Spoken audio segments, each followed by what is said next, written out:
The mockery of mankind. The vastness of space stretched before the Defiant, humanity's most advanced warship, its sleek obsidian hull absorbing the dim light of a distant sun. Captain Maya Chen stood on the bridge, her posture rigid despite the exhaustion creeping through her body after 3 straight days of patrol at the edge of the Sol system. Reports of unidentified vessels had triggered Earth Defense Command's protocols, sending the Defiant to investigate what most assumed was another false alarm. "Captain, sensors are picking up something," Lieutenant Kara Wilson called from her station, her voice tight with tension. Multiple signatures emerging from hyperspace at coordinates 227 Mark 39. Maya turned toward the main view screen as it flickered to life, revealing what had moments ago been empty space. A chill ran through her as dozens of massive vessels materialized, their hulls glistening with an iridescent metal unknown to Earth science. Their formation was precise, military, and unmistakably hostile. "My God," whispered Commander Jackson, the Defiant's first officer. "There must be over 50 ships." Maya's training took over, pushing aside the fear that threatened to paralyze her. "Battle stations, shields to maximum. Inform Earth Defense Command we have first contact with a potentially hostile force." The ship's alert klaxon wailed as crew members rushed to their positions.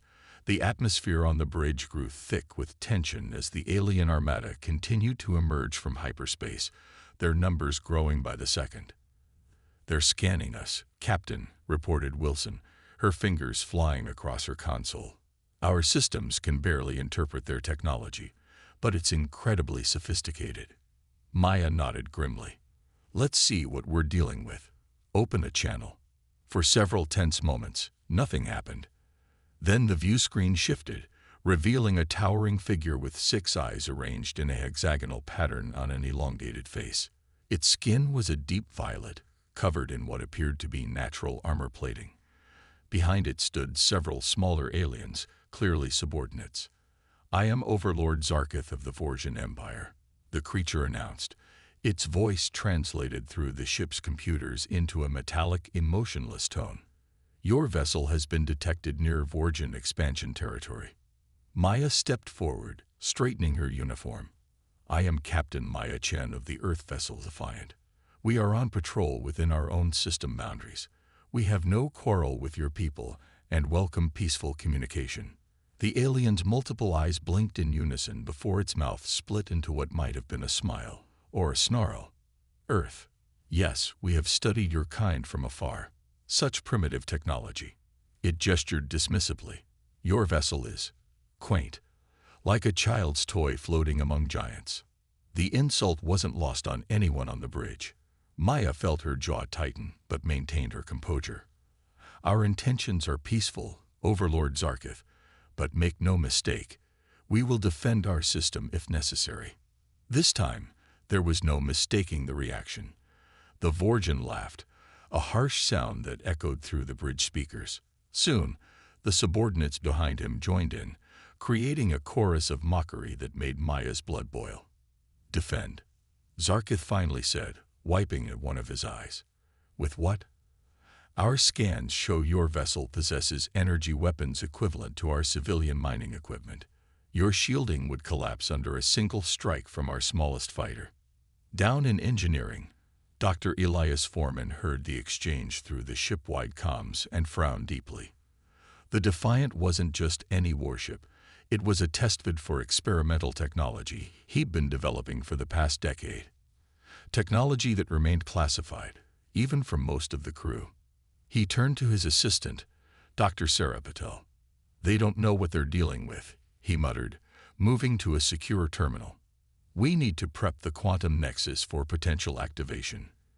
The nexus. Sarah's eyes widened. "But it's never been field-tested." The simulation showed a 38% chance of catastrophic failure and a 62% chance of success. Elias countered, entering his security codes into the terminal. "Besides, if those ships attack, our conventional defenses won't last 30 seconds. Back on the bridge, Maya was struggling to maintain diplomatic protocols as Overlord Zarketh continued to belittle humanity's technological achievements. "Your species has barely mastered interplanetary travel," he was saying, his tone dripping with condescension. "The Vorsian Empire spans 17 star systems. We have been conquering worlds while your ancestors were still discovering fire." "Yet here we are," Maya replied evenly. "What exactly do you want, Overlord? If this is territorial expansion, I should inform you that Earth and its colonies are united under the Earth Defense Pact. An attack on one is an attack on all." Zarkith's expression shifted slightly, betraying a flicker of annoyance at her continued defiance. "What we want is irrelevant. What matters is what we will take. Your system has resources we require, and your species will either serve the Empire or be removed." "This is not negotiation, Captain Chen. This is notification." The communication abruptly ended, leaving the bridge in stunned silence. Maya turned to her crew, whose faces reflected the grim reality of their situation. "They're powering weapons, Captain," Wilson reported, her voice remarkably steady given the circumstances. "Energy signatures are off the charts." "Evasive maneuvers. Ready all conventional weapons," Maya ordered, "and get me engineering." Elias's face appeared on a secondary screen. "I heard everything, Captain. There's something you need to know about the Defiant." "Now's the time, Doctor. The ship isn't just carrying conventional weapons. We've been developing a system called the Quantum Nexus. It's experimental, but it might be our only chance against that fleet." Maya's eyes narrowed. "Why wasn't I briefed on this?" "Classified beyond your clearance, Captain. Until now." Elias looked apologetic but determined. "The Nexus can manipulate quantum fields to destabilize matter at a subatomic level. Theoretically, it could disable their ships without destroying them." "Theoretically. It's never been field-tested. But given our circumstances." A violent shudder ran through the ship as the first Vorsian energy blast struck the Defiant's shields. Warning lights flashed across the bridge as systems reported damage. "Shields down to 64% with one hit," Commander Jackson reported grimly. Maya made her decision. "Do it, Doctor. Whatever your quantum nexus is, now's the time to use it." "It'll take about 20 minutes to bring the system online," Elias said. "We need to survive until then." "You'll have your 20 minutes, Maya promised, turning back to her tactical officer. "Lieutenant Rodriguez, target their lead vessel's weapon systems. Fire when ready." The Defiant's conventional energy weapons lashed out, striking the Vorsian flagship. The beam seemed to dissipate against the alien vessel's shields without effect. On the view screen, Overlord Zarkith appeared again, his multiple eyes glittering with amusement. "Is that truly the best you can offer, Captain? Perhaps I overestimated humanity's capabilities." Maya ignored the taunt. "All power to engines. Evasive pattern delta. We need to buy time." The Defiant lurched forward, performing maneuvers that would have torn apart less advanced ships. Maya knew they couldn't win a direct confrontation, but they might survive long enough for Elias to work his miracle. "The Vorsian vessels are pursuing, Captain," Wilson reported. "They're toying with us. Their weapons are firing at minimal power." "They're enjoying this," Commander Jackson said, disgust evident in his voice. "They could destroy us at any moment, but they're drawing it out." Maya's hands gripped the arms of her command chair. "Their arrogance might be the only thing keeping us alive right now. Let's use it." In engineering, Elias and Sarah worked feverishly to bring the quantum nexus online. The experimental system hummed to life, drawing massive amounts of power from the ship's core. "Core temperature rising," Sarah warned, monitoring a series of fluctuating displays. "If it goes much higher, we risk a cascade failure." "Reroute coolant from non-essential systems," Elias instructed, his fingers flying across the controls. "We need every ounce of power we can get." Another blast rocked the ship, more powerful than the first. Emergency lights kicked in as several systems temporarily failed. "Shields at 31%, Jackson reported. "We can't take much more of this." Maya opened a channel to engineering. "Doctor, we're running out of time." "Almost there, Captain," Elias replied, sweat beading on his forehead. "The Nexus is at 82% capacity. We need at least 90% for it to be effective." On the view screen, the Vorsian fleet had begun to move into an attack formation that would surround the Defiant, cutting off any escape route. "Captain," Wilson called out, her voice tight, "I'm detecting energy signatures consistent with their hyperdrive technology. More ships are arriving."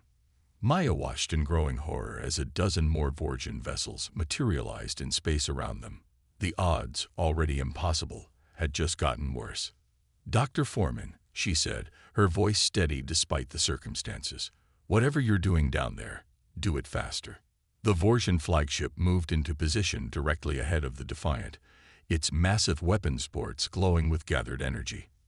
On the view screen, Overlord Zarkith appeared once more. "Your ship has provided some small amusement, Captain Chen," he said, 6 eyes blinking in sequence. "But my patience wears thin.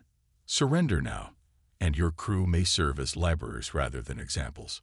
Maya's response was cut short by Elias's voice over the comms. "It's ready, Captain. The quantum nexus is online." Hope surged through Maya as she fixed her gaze on the alien overlord. "I'm afraid we'll have to decline your generous offers, Zarkith. Humanity doesn't surrender." Before the Vorsian could respond, Maya cut the transmission. "Dr. Foreman, activate the nexus. Now." In engineering, Elias took a deep breath and pressed his palm against the activation sensor. "May God have mercy on us all," he whispered. The Defiant shuddered as the quantum nexus engaged, sending waves of blue-white energy pulsing through the ship. For a terrifying moment, it seemed as if nothing would happen. Then, space itself appeared to ripple around them. Defiance unleashed. The bridge of the Defiant fell silent as waves of energy radiated outward from the ship, distorting the very fabric of space-time. The view screen flickered, struggled to compensate for the quantum disturbances, then stabilized to reveal an astonishing sight. The nearest Vorsian vessels were enveloped in a shimmering blue field. Their hull lights flickered and died. Weapon ports that had moments ago glowed with deadly intent now went dark. One by one, the massive alien ships began to drift, their propulsion systems failing as the quantum nexus disrupted the molecular bonds in their power cores. "It's working," Maya breathed, barely able to believe what she was seeing. "Status report." Lieutenant Wilson's hands flew across her console. "Vorsian energy signatures are dropping across the board, Captain. Their shields are failing, weapon systems offline. It's as if they're being unmade at the atomic level." "Dr. Foreman," Maya called over the comms. "What exactly is happening out there?" Elias's voice came through, a mixture of awe and scientific excitement. "The quantum nexus creates a field that selectively disrupts quantum bonds. We designed it to target specific alloys and energy signatures common in advanced weaponry. It's not destroying their ships. It's temporarily converting their technology into inert matter."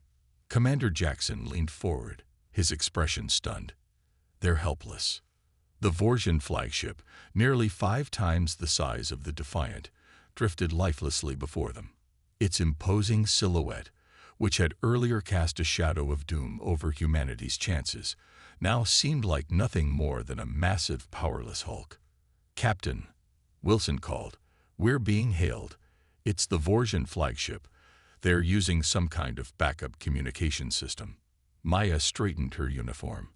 On screen, Overlord Zarkith appeared, but the arrogant conqueror was gone. In his place was a confused, angry leader whose overwhelming technological advantage had vanished in an instant. Emergency lighting cast harsh shadows across his alien features. "What have you done?" he demanded, his translated voice crackling with interference. "This is impossible. Your technology is primitive." Maya allowed herself a small smile. "Perhaps you should have studied us more carefully, Overlord. Humanity may be young among the stars, but we've learned to be resourceful.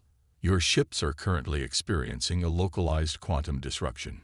Your weapons, shields, and propulsion systems will remain offline for approximately 3 hours, more than enough time for Earth's fleet to arrive.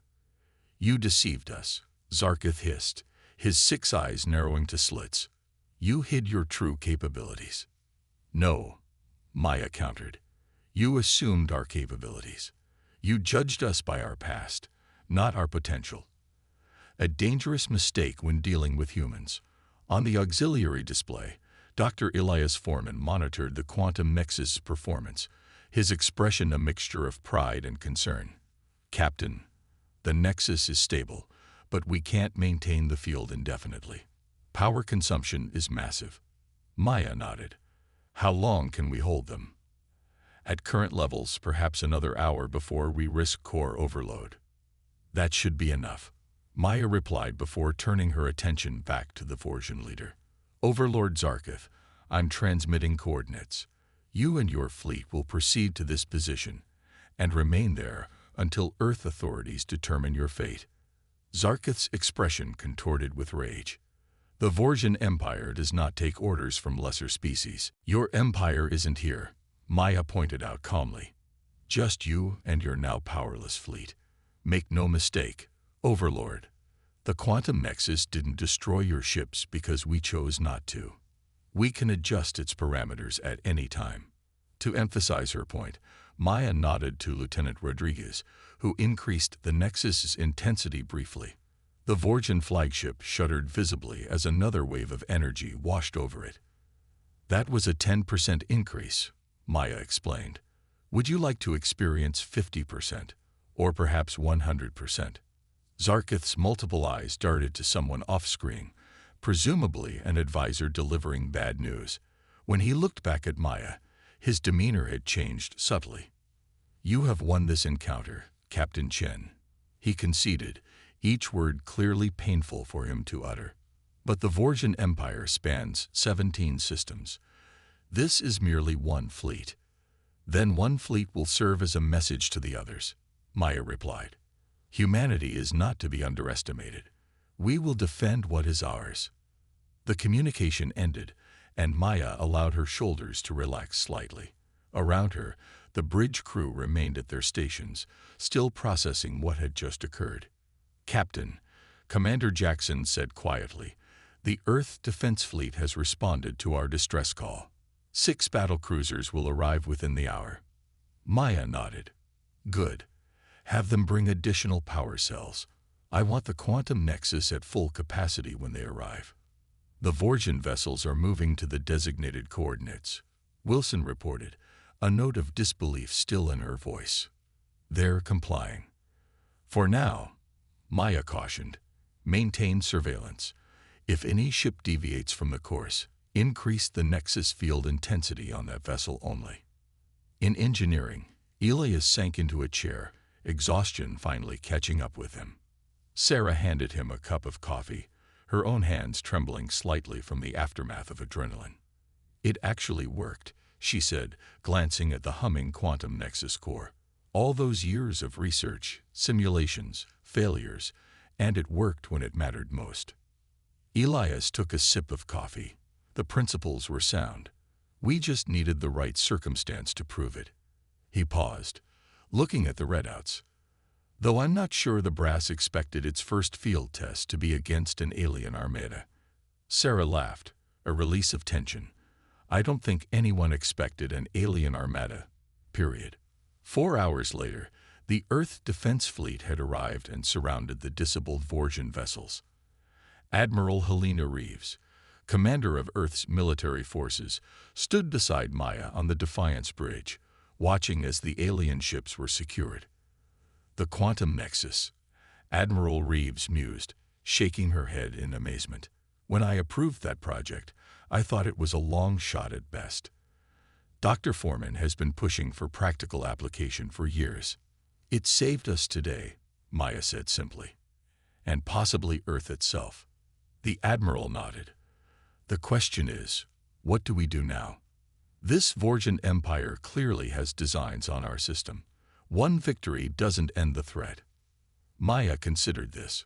Overlord Zarkith claimed they have 17 systems under their control, That makes them a significant power, but not an invincible one, as they now know, Reeves pointed out. Their technology may be more advanced in many areas, but the quantum nexus gives us leverage. On the main view screen, Earth vessels now surrounded each Vorgen ship, dwarfed in size, but clearly in control of the situation. It was a powerful visual metaphor, humanity's ingenuity overcoming overwhelming odds. We've established communication with their homeworld, Reeves continued. Their leadership is displeased, to put it mildly, but they're willing to talk. Negotiations from a position of strength, Maya noted with satisfaction. A far cry from where we were just hours ago. The Admiral turned to face Maya directly. The Defense Council wants you to lead the diplomatic team, Captain Chen. You've earned their respect. And more importantly, the Vorgen's fear. That combination might just get us a favorable treaty. Maya raised an eyebrow, surprised by the assignment. I'm a ship captain, Admiral, not a diplomat. Today, or whatever humanity needs you to be, Reeves replied firmly. And right now, we need someone who stared down an alien armada and didn't blink. Later, as Maya prepared for her new role, she visited engineering to find Elias still working, making adjustments to the quantum nexus despite his obvious exhaustion. You should rest, Doctor, she said, approaching his workstation. You've earned it. Elias looked up, dark circles under his eyes, but a light of excitement still burning within them.